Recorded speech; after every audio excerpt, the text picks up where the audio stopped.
Hello प्यारे बच्चों, क्या हाल चाल। मैं आशा करता हूं कि आप लोग मस्त होंगे और अच्छे से पढ़ाई करते होंगे। प्यारे बच्चों, आज की इस वीडियो में हम लोग 3 नंबर क्वेश्चन से सॉल्व करने वाले हैं। ये चल रहा है प्रश्नावली 3.1 का जो सॉल्व कर रहे हैं। इससे पहले का जो क्वेश्चन है वो सॉल्व कर चुके हैं, आपको प्लेलिस्ट में मिल जाएगा। ठीक है, तो आइए 3 नंबर क्वेश्चन सबसे पहले समझते हैं। 3 नंबर क्वेश्चन क्या है? A1/A2 B1/B2 और C1/C2 की तुलना कर ज्ञात कीजिए कि निम्न रैखिक समीकरण के युग्म संगत है या असंगत है। तो आपको एक कंडीशन याद होगा, संगत कब होते हैं। तो अगर आप ये चार्ट आपको अगर याद होगा तो संगत होते हैं, दो केस में संगत होते हैं। जब हल होता है तो संगत होता है, और जब हल नहीं होता है असंगत होता है। हल कब कब होता है? प्रतिच्छेदी और संपाती में होता है। अब प्रतिच्छेदी और संपाती कब होता है? जब A1/A2 नॉट बराबर B1/B2 होता है तब प्रतिच्छेदी होता है, तभी संगत होगा। और तीनों इक्वल हो जाएंगे तब भी आपका संगत होगा, अदरवाइज असंगत होगा। आइए करके देखते हैं। तो सबसे फर्स्ट नंबर थर्ड का तीसरा का फर्स्ट नंबर हम लोग सॉल्व करेंगे। ठीक है, अब A1/A2 निकालना है। अब A1/A2 क्या होता है कि x का गुणांक है। समीकरण देखिए, ये तीसरा का फर्स्ट नंबर है। देखो, दो समीकरण दे रखा है, इसमें x के बगल वाला 3 है और सेकंड में है 2। ठीक है, अब B1/B2 निकालोगे। B1/B2 क्या होता है? y के बगल वाला होता है। y का गुणांक इसमें 2 है और इसमें y का गुणांक कितना है? -3। और आपको देखने से ही लग रहा है ये दोनों इक्वल नहीं आया। मतलब हम यहां बोल सकते हैं A1/A2 नहीं बराबर है B1/B2 के। और जब बराबर नहीं होते हैं तो कौन सा ग्राफ बनता है? प्रतिच्छेदी। मतलब इसमें हल होगा तो ये क्या होगा? जब हल होता है तो क्या हो जाता है? संगत। तो यहां से हम बोलेंगे क्या हो गया आपका? संगत हो गया। क्लियर है? कोई दिक्कत नहीं? दिक्कत होना चाहिए। ठीक है, सेकंड आइए सॉल्व करते हैं। तीसरा का सेकंड ये वाला है।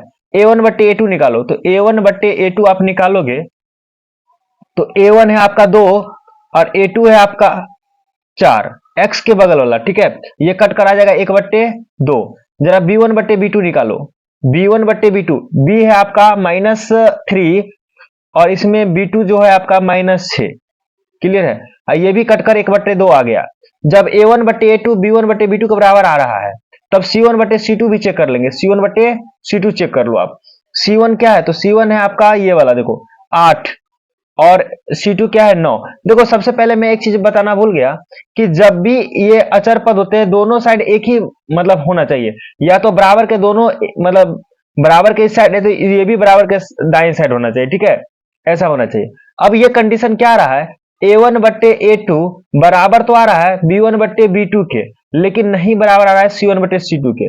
इस केस में क्या होता है कि ग्राफ जो होता है आपका समांतर बन जाता है। समांतर में कोई हल नहीं होता है, मतलब कहीं नहीं कटता तो कोई हल नहीं होता। इसका मतलब कोई हल नहीं होगा तो क्या होगा? ये असंगत हो जाएगा। तो ये सेकंड आपका क्या है? असंगत। क्लियर? ये हो गया आपका असंगत। अब आइए थर्ड नंबर क्वेश्चन देखते हैं। तीसरा नंबर क्वेश्चन देखिए, ये तीसरा नंबर क्वेश्चन है, तीसरा का तीसरा। तो यहां हम लिखेंगे तीसरा का तीसरा। ठीक है, अब इसमें भी चेक करना A1/A2। तो A1/A2, A1 क्या है? x का गुणांक जो कि 3/2 है और A2 क्या है आपका? 9 है। अब ये कट जाएगा ये 3 से। देखो, इसको सही से लिखोगे तो 3/2 और गुने 1/9 तो 3 तिया 9, मतलब बराबर आ गया 1/6। ठीक है, अब B1/B2 निकालो। B1/B2 क्या होता है? तो देखो, ये है y का गुणांक 5/3, डायरेक्ट कर देता हूं। ठीक है, और ये है आपका -10। क्या है? -10 नीचे में। ठीक है, ये भी कट कर आएगा, ये आ गया -1/6, -1/6। और ये आया आपका 1/6 और ये आया -1/6। तो ये ऑलरेडी बराबर नहीं है। A1/A2 नहीं बराबर है B1/B2। देखो, आ तो रहा है ये भी 1/6, 1/6 ये भी आ रहा है, लेकिन ये प्लस में आ रहा है, ये माइनस में, तो बराबर नहीं हुआ। और जब बराबर नहीं होगा तो क्या होगा आपका? संगत हो जाएगा। प्रतिच्छेदी ग्राफ होगा, प्रतिच्छेदी में एक हल होते हैं। क्लियर? तो इसका ग्राफ कैसा हो जाएगा? संगत हो जाएगा। क्लियर है? आइए फोर्थ नंबर करते हैं। फोर्थ नंबर करो आप। ये देखो x का गुणांक, तो x का गुणांक क्या है? 5। मतलब A1/A2 निकालोगे तो x का गुणांक है यहाँ 5, x के बगल वाला 5, यहाँ -10 और कट कर आ जाएगा 1/2 माइनस में। ठीक है, B1/B2 निकालो। B1 क्या है आपका? तो B1 है इसमें चौथा में, देखो -3, अब B2 क्या है? यहाँ 6 अब ये भी कट कर आ जाएगा 1/2। देखो ऊपर हो या माइनस नीचे हो कोई फर्क नहीं पड़ता है, बीच में आ जाता है। ठीक है, तो ये भी आपका आ गया, सेम सेम आ रहा है। C1/C2 चेक करो, आपको समझ में आ रहा है ना, कोई दिक्कत तो है नहीं। ये 11/-22 है और ये भी कट कर आ जाएगा 1/2, मतलब तीनों बराबर आ गया। देखो A1/A2, B1/B2, C1/C2 सारे वैल्यू क्या आ जाएंगे, बराबर आ गया। तो A1/A2 बराबर है B1/B2 के बराबर C1/C2 के। ये केस कब होते हैं, जब समपाती होता है, जब समपाती। और समपाती में कितने हल होते हैं, अनंत हल होते हैं। और जब हल होगा तो क्या हो जाएगा आपका, संगत। क्लियर है, कोई दिक्कत नहीं। अब आ जाओ फिफ्थ नंबर में। फिफ्थ नंबर दिख रहा है आपको क्वेश्चन, ये देखो फिफ्थ नंबर आपको मैं यहां दिखा देता हूं। देखो तीसरा का फिफ्थ नंबर। देखो अब यहां से A1/A2 निकालो। A1/A2 ये 4/3, 4/3 अगुण A2 क्या है आपका, तो A2 है आपका 2, तो ये कट जाएगा, 2 दूना 4 मतलब आ गया 2/3। क्लियर है। अब निकालो B1/B2। B1/B2, B1 क्या है, तो x y का गुणांक है 2, इसमें y का गुणांक है 3, ये भी आ रहा है दोनों इक्वल। अब C1/C2 निकालो, तो C1/C2, C1 है आपका 8, C2 है 12, काटोगे 4 से, 4 दूना 8, 4 तिया 12, मतलब ये सारे क्या आ जाएंगे, इक्वल। A1/A2 बराबर हो गया B1/B2 के, बराबर हो गया C1/C2 के। और जब सब बराबर हो जाए तो आपका संपाती होगा, अनंत हल। अनंत हल हल होगा तो आप याद रखोगे संगत, हल नहीं होगा तो असंगत। क्लियर है, ये आपको थर्ड नंबर क्वेश्चन क्लियर हो गया होगा। ठीक है, आइए अब नेक्स्ट नंबर क्वेश्चन करते हैं। देखिए इसमें बोल रखा है निम्नलिखित रैखिक समीकरण के युग्म में से प्रत्येक से कौन से युग्म संगत असंगत है, यदि संगत है तो ग्राफीय विधि से हल करें। अब देखिए संगत है कौन असंगत है, संगत है और कौन असंगत है। तो संगत में क्या होता है, सबसे पहले संगत में दो कंडीशन आते हैं। संगत का ग्राफ कैसा बनता है, तो या तो प्रतिच्छेदी बनेगा और या तो समपाती बनेगा। दो चीज, मतलब या तो एक दूसरे को कट कर रहा होगा या तो एक पे ही दूसरा लाइन सवार हो जाएगा। और ये बोल रहा है यदि संगत है तो ग्राफीय विधि से हल करिए। ठीक है, तो अब अगर संगत है तो संगत में दो कंडीशन होते हैं, तो दोनों का ग्राफ खींचो सभी समीकरण का। तो मैं आपको बस इतना बता देता हूं, इसमें कौन संगत है कौन संगत है, आप ग्राफ खींचना भी आपको डिटेल्स में बता ही दिया हूं। ठीक है, तो वो आप कर लोगे। ठीक है, तो आइए हम सबसे पहले देखते हैं कौन संगत है कौन असंगत है। तो फोर्थ नंबर का फर्स्ट देखते हैं, फोर्थ नंबर का फर्स्ट देखते हैं। देखो फोर्थ नंबर का फर्स्ट देखो। अब देखो यहां x का गुणांक क्या है, A1/A2 निकालो। तो A1/A2 क्या आएगा भाई मेरे, तो 1, और इसमें क्या है 2, 1/2। B1/B2 निकालो, B1/B2 निकालो, तो B1 है आपका यहाँ 1 और B2 यहाँ 2, दोनों इक्वल आ गया। C1/C2 निकालो, तो C1/C2, C1 है 5 और C2 है आपका 10, ये कट कर आ जाएगा 1/2, मतलब सभी क्या आ गया, इक्वल आ गया। मतलब A1/A2 भी है 1/2, B1/B2 भी है 1/2 और C1/C2 भी है 1/2, और सब इक्वल हो जाएंगे तो इसका ग्राफ कैसा बनेगा, एक पे ही एक सवार बनेगा, मतलब संपाती बनेगा। कैसा बनेगा, संपाती बनेगा। क्लियर है, तो आपको ये ग्राफ खींचना है। ठीक है, चलिए दूसरा चेक कर लेते हैं, दूसरा का कंडीशन चेक कर लेते हैं। आओ दूसरा चेक करते हैं। दूसरा भी यही है, देखो x का गुणांक मतलब A1/A2 निकालो। तो A1 क्या है भाई मेरे, x का बगल वाला 1 नहीं कुछ है, तो इसमें A2 क्या है 3। B1/B2 निकालो, B1 है भाई मेरे -1 और यहाँ है -3, ये भी कट कर आ जाएगा 1/3, माइनस से माइनस कट गया। C1/C2 निकालो, तो ये C1 है आपका 8 और ये C2 है आपका 16, तो ये कट कर 1/2 आ गया। तो ये दोनों क्या हो गया, इक्वल है, ये नहीं इक्वल है, मतलब A1/A2 बराबर है B1/B2 के और नहीं बराबर है C1/C2 के। तो इस केस में कैसा बनता है इसका ग्राफ, तो इसका समांतर बनता है। और समांतर में देखो ये था आपका संगत, क्या था, संगत, और ये क्या है आपका असंगत, क्योंकि हल नहीं होगा इसमें। ठीक है, तो ये भी बोल रहा है कि संगत हो तब ग्राफीय विधि से हल करें, असंगत है तो इसमें तो ऑलरेडी छोड़ना है। ठीक है, अब आ जाइए तीसरा नंबर चेक करते हैं, third number. Third number A1/A2 निकालो आप। तो थर्ड नंबर का A1 क्या है आपका 2, A2 क्या है 4, ये कट कर आ गया 1/2। B1/B2 निकालो, B1 है आपका तीसरा नंबर में 1 और B2 है आपका -2।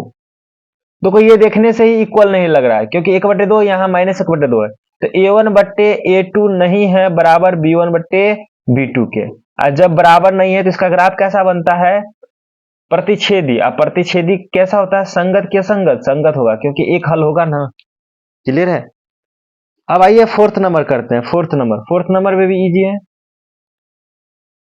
ये फोर्थ का फोर्थ, देखो फोर्थ का फोर्थ, ठीक है। अब यहाँ A1/A2 निकालो, तो A1 बट्टे, देखो दिखना चाहिए A1/A2। तो A1 क्या है आप बताओ? A1 है आपका 2, ठीक है। A2 क्या है? 4। A2 क्या है आपका? 4। तो कट कर आ जाएगा 1/2। B1/B2 निकालो। B1 क्या है जरा देखो, B1 है -2 और B2 है -4, मतलब -2/-4। तो ये कट कर आ जाएगा 1/2। C1/C2 निकालो, तो C1 क्या है आपका? C1 है -2 और -5, -2 और -5, ये माइनस से माइनस कटेगा, लेकिन ये सब इक्वल नहीं हुआ। मतलब यहाँ से A1/A2 बराबर है B1/B2 के, लेकिन नहीं बराबर है C1/C2 का। तो ये क्या आ गया जब ये कंडीशन नहीं होता तो क्या आता है? समांतर। और समांतर में कोई हल नहीं होता, इसीलिए क्या हो गया? असंगत। तो अगर आपको ग्राफ भी खींचना है ना, तो दो ही ग्राफ खींचना है इसमें। एक तो आपका तीसरा नंबर क्यों खींचना है? क्योंकि संगत आ गया।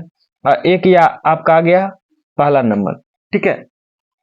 अदरवाइज कोई ग्राफ नहीं खींचना है। 4 में आपको 2 ग्राफ खींचना है, ठीक है। तो ये ग्राफ आप खींच लोगे, ठीक है। इसको डिटेल्स में हम बता चुके हैं ग्राफ खींचना कैसे खींचते हैं। आइए अगला नंबर क्वेश्चन 5 नंबर क्वेश्चन करते हैं। 5 नंबर क्वेश्चन बहुत ही अच्छा है। बोल रहा है, देखो सबसे पहले मैं यहाँ लिख लेता हूँ 5 नंबर क्वेश्चन बनाना है। तो ये 5 नंबर क्वेश्चन है। बोल रहा है एक आयताकार बाग जिसकी लंबाई चौड़ाई से 4 मीटर अधिक है, का अर्ध परिमाप 36 है, तो बाग की बीमाई ज्ञात करें। तो सबसे पहले एक आयताकार बाग है, ठीक है। तो हम यहां से आयताकार में एक होता है लंबाई, एक होता है चौड़ाई, ठीक है। तो हम इसको दो चर वाले रैखिक समीकरण चल रहा है, तो हम 2 में बनाएंगे। तो कैसे लिखेंगे? तो लिखेंगे ऐसे, माना कि आयताकार बाग की लंबाई बराबर हम x मीटर मान लेते हैं, ठीक है। सब मीटर में दे रखा है। और चौड़ाई आयताकार बाग की चौड़ाई हम मान लेते हैं y मीटर, ठीक है। अब प्रश्न से क्या बोल रहा है? तो आप लिख सकते हो प्रश्न से, यहां लिख भी सकते हो प्रश्न से। ये क्वेश्चन 5 नंबर में या 2 नंबर में आता है, ठीक है। तो बोल रहा है, पहला बोल रहा है जिसकी लंबाई चौड़ाई से 4 मीटर अधिक है। तो अब बताओ लंबाई के बारे में बोल रहा है, चौड़ाई से अधिक है, तो x बराबर हो गया y प्लस कितना? 4 मीटर। ये आपका समीकरण फर्स्ट हो गया, ठीक है। अब फिर बोल रहा है अर्ध परिमाप। तो परिमाप क्या होता है? आयत, अगर आपको याद होगा, आयत होता है, ये होता है l, ये होता है, ये b होता है, लेकिन हमने l को मान लिया x है, यहाँ b को मान लिया y। तो इसका परिमाप जो होता है, परिमाप जो होता है भाई मेरे, 2 इंटू एल प्लस बी होता है, याद होगा, शायद दिख नहीं रहा होगा, ठीक है। हाँ दिख रहा है। ये परिमाप जो होता है 2 इंटू एल प्लस बी होता है, याद आया। तो यहाँ परिमाप कुछ नहीं होगा, 2 इंटू एक्स प्लस वाई होगा, क्योंकि एल बी के जगह पे एक्स वाई माने हैं हम यहाँ, ठीक है। तो प्रश्न से बोल रहा है इसका परिमाप अर्ध परिमाप, परिमाप तो ये हुआ, अर्ध परिमाप मतलब इसका आधा, तो ये से ये कट जाएगा। एक्स प्लस वाई बराबर कितना दे रखा है? 36 दे रखा है। तो यहां से आपका आ जाएगा x plus y equal to कितना? 36, समीकरण सेकेंड। और समीकरण को सॉल्व करने का तरीका आपको पता है, कैसे आप सॉल्व करते हो? बहुत सा मेथड है जो सॉल्व करने का तरीका बताता है। तो समीकरण सेकंड में समीकरण फर्स्ट से ही वैल्यू रख दो। प्रतिस्थापन विधि, सब 3 विधि पढ़े हो ना, लुप्तीकरण विधि, प्रतिस्थापन विधि, और कौन सा है? ब्रजगुणनखंड विधि, ठीक है। कोई भी करके आप सॉल्व कर सकते हो। तो हम लिखेंगे यहाँ समीकरण सेकंड में x का मान रखने पर, या आप ये भी लिख सकते हो समीकरण सेकंड में समीकरण 1 का मान रखने पर। अब रखो, तो इसमें रखोगे x, तो x के जगह पे तो आपका ये आ जाएगा y प्लस 4 और प्लस y इक्वल टू कितना है आपका? 36, ठीक है। अब इसको सॉल्व करोगे तो ये हो जाएगा y प्लस वाई 2y, और ये 4 इधर जाएगा, तो 36 माइनस क्या हो जाएगा भाई मेरे? 4। तो इधर से बचेगा 2y इक्वल टू 32, 36 में से 4 जाएगा 32, ये कट जाएगा तो क्या आ जाएगा? 16। तो y का वैल्यू क्या आ गया? y का वैल्यू 16 आ गया, ठीक है। अब समीकरण फर्स्ट में, इसे नीचे लिखना, समीकरण फर्स्ट में y बराबर 16 रखने पर, रखो y बराबर कितना रखोगे 16, तो ये समीकरण फर्स्ट है। तो x इक्वल टू क्या आएगा भाई मेरे 16 प्लस 4 क्या आ गया 20 मीटर। ठीक है, ये 16 मीटर आ गया, ये 20 मीटर आ गया। तो हम लिखेंगे, क्या लिखेंगे, जो मान रखे थे आयताकार बाग की बीमाएं क्या क्या है 20 मीटर और 16 मीटर, यही आपका क्या हो जाएगा आंसर हो जाएगा। क्लियर है? आई होप आपको क्लियर समझ में आ गया होगा। आइए नेक्स्ट नंबर क्वेश्चन करते हैं 6 नंबर। अब 6 नंबर देखिए क्या है कि 6 नंबर आपको एक ऐसा एग्जांपल लेना है। देखो 6 नंबर है, एक रैखिक समीकरण इतना दी गई है, तो दो चरों में एक ऐसी और समीकरण लिखिए जो, अब सिंपल कहानी क्या है आप देखो, बहुत मस्त कहानी है, इसको मैं बताता हूं।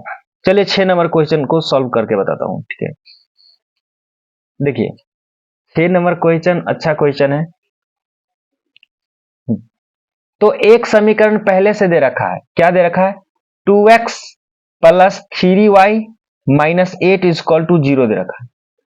अब सबसे पहले बात कि आपको यह बताना है कि एक और ऐसी समीकरण लीजिए जो सबसे पहले, ताकि ज्यामितीय निरूपण जैसा हो कि प्रतिच्छेदी हो।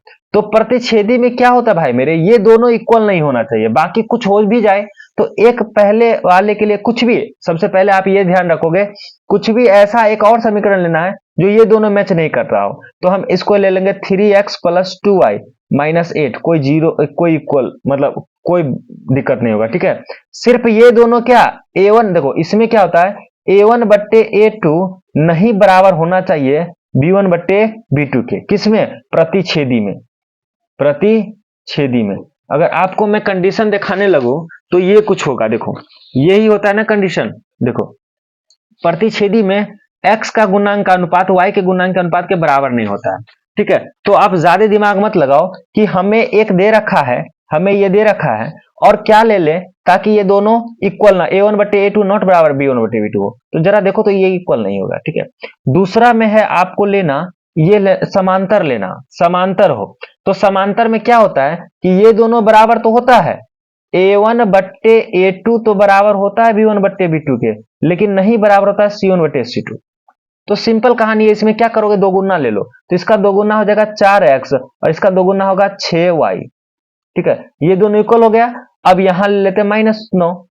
अब देखो -9 कुछ भी ले सकते हो, हम अपने मर्जी से कुछ भी ले सकते हैं। ठीक है, ये दो नहीं बराबर होगा, ये दोनों तो बराबर हो जा रहा है लेकिन ये बराबर नहीं हो रहा, इसके कारण क्या हो गया ये समांतर। अब संपाति, संपाति में सब बराबर हो जाते हैं, सब बराबर हो जाते हैं।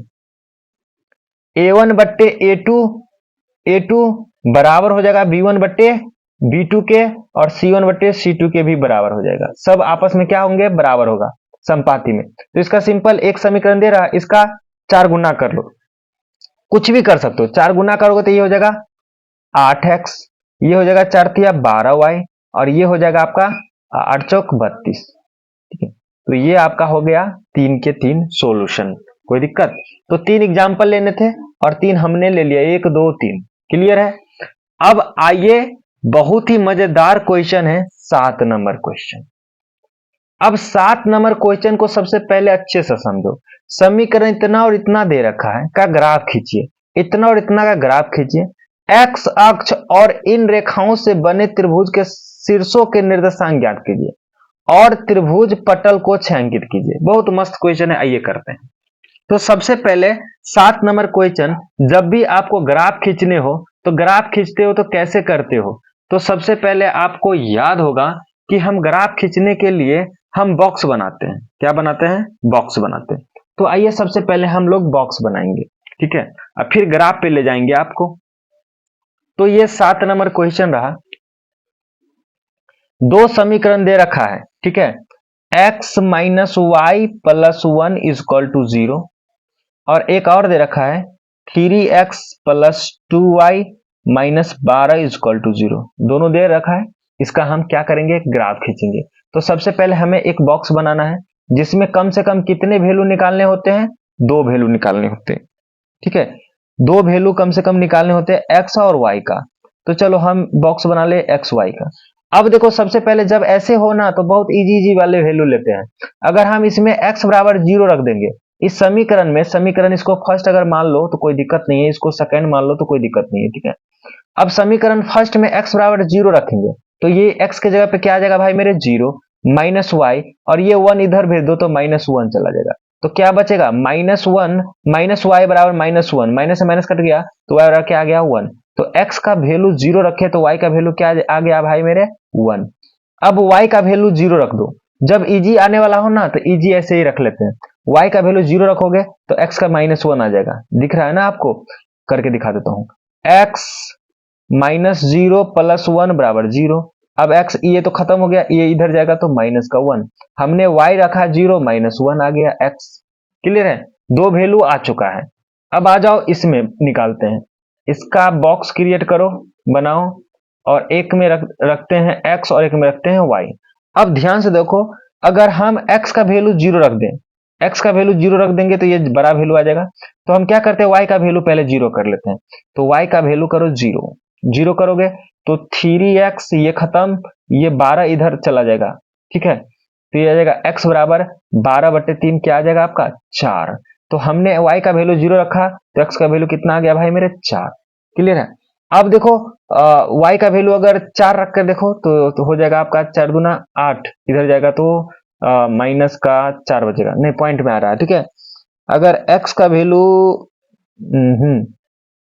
अगर 1 रख के देखें नहीं बनेगा, तो ये y का वैल्यू 3 रखने पे बन जाता है। देखो 3 रखो तो 3 रखोगे तो 3x, और ये आपका आ जाएगा 2 इंटू 3 -12 इक्वल टू 0, ठीक है। तो यहां से आ जाएगा 3x, और ये 3 दूना 6, 12 में से 6 जाएगा तो माइनस का 6, इधर जाएगा तो प्लस का 6, और ये कटेगा 3 दूना 6, मतलब x का वैल्यू 2 आ गया। कब x का वैल्यू 2 आ गया, y का वैल्यू 3 रखने पे।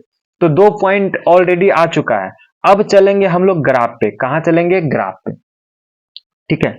अब सबसे पहले आप हमें ये बताओ कि सबसे महंगा, सबसे बड़ा पॉइंट, सबसे बड़ा नंबर कौन सा आया। तो इसमें 4 है, इसमें माइनस, मतलब सबसे बड़ा नंबर क्या है 4। तो 4 का हम जो ग्राफ खींचने वाले हैं, प्लॉट करने वाले हैं। तो सबसे पहले आपको बताए थे, एक होता है, देखो कैसे लेना है कि देखो ये होता है आपका x अक्ष और ये होता है आपका y अक्ष। जहां ये कट रहा होता है वहां मूल बिंदु कहलाता है 0,0, ठीक है। तो इसमें बड़ा ना हो जाए तो हम एक को डिसाइड कर लेंगे x अक्ष। तो हम यहां से ये डिसाइड कर लिए x अक्ष, ये वाला लाइन क्या कर लिए भाई मेरे, x अक्ष डिसाइड कर लिए। और यहां से हमने क्या करा, y अक्ष डिसाइड कर लिया, ये वाला लाइन y अक्ष कर लिया, y अक्ष कर लिया। तो यहां जो कट रहा होगा इसको क्या बोलेंगे, मूल बिंदु बोलेंगे, ठीक है। इसका पॉइंट होगा 0,0, ये होगा आपका 1, ये होगा आपका 2, ये होगा आपका 3, ये होगा आपका 4। सबसे बड़ा पॉइंट यही था तो यही हम करने जा रहे हैं, ठीक है। इधर होगा 1 2 3 4, दिख रहा है ना 4, देखो दिख रहा है ना y पे। अब x पे इधर चलो -1 -2, ये वाला पॉइंट, ठीक है, -3, अब माइनस का 4। क्लियर है। अब नीचे चलो, इधर है -1 -2, ये वाला पॉइंट, देखो ये वाला पॉइंट, ठीक है, -3 -4, ठीक है। अब सबसे पहले एक ग्राफ को हम प्लॉट करते हैं, मतलब बनाते हैं, ठीक है। तो इसका है 0,1। तो जब x 0 है तो वो पॉइंट कहां मिलेगा, y पे, 1 कहां है y पे, तो y पे 1 यहां मिलेगा, ठीक है। अब चलो एक और पॉइंट है जो कि है आपका -1,0। अब y 0 हो गया, देखो ना y क्या हो गया आपका, y क्या हो गया आपका 0, तो -1 कहां मिलेगा, -1 तो x पे, क्योंकि x बराबर -1 है तो -1 ये रहा, ठीक है। अब ये दोनों क्या करेंगे, हम स्केल से मिला देंगे, ये लेंगे स्केल और ये दोनों हम क्या करेंगे भाई मेरे, मिला देंगे, ठीक है। तो ये कुछ ये रहा, ठीक है। तो ये किसका ग्राफ बना, तो ये ग्राफ बन गया किसका, तो x -y + 1 बराबर 0 का ग्राफ बन गया। क्लियर है। अब चलो एक ग्राफ और है जो हमें प्लॉट करना है, ये 4,0, जब x बराबर 4 है, y बराबर क्या है 0, तो ये x बराबर 4 पे आएगा, x पे मतलब x अक्ष पे आएगा, तो x अक्ष पे ये पॉइंट रहा, इसका कोऑर्डिनेट है क्या 4,0। हाँ, कोऑर्डिनेट लिखना अगर आप इसको भी लिखना चाहें तो ये लिख दोगे आप 0,1, क्योंकि x वाला 0 है y कोऑर्डिनेट पे, ये हो जाएगा -1,0, आप लिख दोगे, ठीक है, लिखना अनिवार्य है, लिख दोगे। ये सारे काम क्या से करोगे, पेंसिल से करोगे, ठीक है। अब आ जाओ, दूसरा पॉइंट है 2,3, तो एक्स पे चलो 2, एक्स पे चलो 2 और फिर चलो 3, तो ये कुछ पॉइंट मिला, ठीक है। हाँ, ये थोड़ा ग्राफ ऊपर हो गया, ये यही कटेगा, ठीक है। तो ये इसका पॉइंट है आपका 2,3, ये बिंदु का नाम है, ठीक है। अब इसको लेंगे स्केल और मिला देंगे, ठीक है। तो ये आपका मिल गया कुछ, और इस ग्राफ का नाम लिखेंगे हम लोग। इस ग्राफ का नाम क्या है भाई मेरे, तो इस ग्राफ का नाम है 3x थ्री एक्स, देखो ये ग्राफ का नाम है 3x plus 2y minus 12 equal to 0, ठीक है। अब ये तो हो गया आपका, ग्राफ भी कट गया और ये ग्राफ भी खींचा गया। इसका सॉल्यूशन ये होगा 2,3, क्योंकि ये दोनों ग्राफ कहां कट रहा है, तो इस पॉइंट पे कट रहा है। अब हमें बोला क्या जा रहा है, तो हमें बोला जा रहा है कि सबसे पहला काम बोला जा रहा है कि भाई ग्राफ खींचो, तो ग्राफ खींच लिए। अब बोला जा रहा है कि एक्स अक्ष और इन दोनों इन रेखाओं से बने त्रिभुज। तो देखो एक्स अक्ष, तो एक्स अक्ष केवल एक्स अक्ष लेना भाई मेरे, केवल एक्स अक्ष तो यही है ना, देखो यही है ना आपका एक्स अक्ष, ठीक है। अगर हम इसको दिखाने लगे तो ये आपका एक्स अक्ष है, ये आपका एक्स अक्ष है, ठीक है, ये एक्स अक्ष है। एक्स अक्ष और ये दोनों रेखा, अब देखो वाई अक्ष और एक्स अक्ष दोनों लेता ना तो अलग कहानी रहता, एक्स अक्ष और वाई अक्ष यहां दोनों बन रहा था, लेकिन एक्स अक्ष और दोनों रेखा, तो दोनों रेखा ये बन रहा है, ठीक है। तो ये एक्स अक्ष और दोनों रेखा, तो 3 पॉइंट बना रहा है, एक ये और एक ये। तो तीनों का कोऑर्डिनेट लिखो, तो तीनों का कोऑर्डिनेट इजीली लिखोगे, तो इसका कोऑर्डिनेट क्या लिखोगे, तो -1,0, तो पहला लिखाएगा -1,0। दूसरा क्या लिखाएगा, दूसरा पॉइंट ये रहा 4,0, और तीसरा क्या रहा, तीसरा है 2,3, यही हो गया आपका। तो यहां बोला जा रहा है कि भाई मेरे इन रेखाओं से बने त्रिभुज के शीर्षों के निर्देशांक ज्ञात करें। तो हम यहां से लिख दिए त्रिभुज के तीनों शीर्षों, अगर हम इस त्रिभुज को मान रहे हैं ए बी सी, दिख रहा है ना त्रिभुज, तो ये त्रिभुज बन रहा है जो एक्स अक्ष और दोनों रेखा बना रही है, तो ये हो गया आपका, और इसका निर्देशांक हो जाएगा, शीर्ष हो जाएगा ए, मान के चलो ये बी है, बी सी ए, पहले हम बी लिख दिए, कोई दिक्कत नहीं है, ठीक है। और हमें बोल रहा है छायांकित करने के लिए, तो छायांकित कैसे करोगे, तो ये पूरा त्रिभुज आपका छायांकित हो जाएगा, देखो।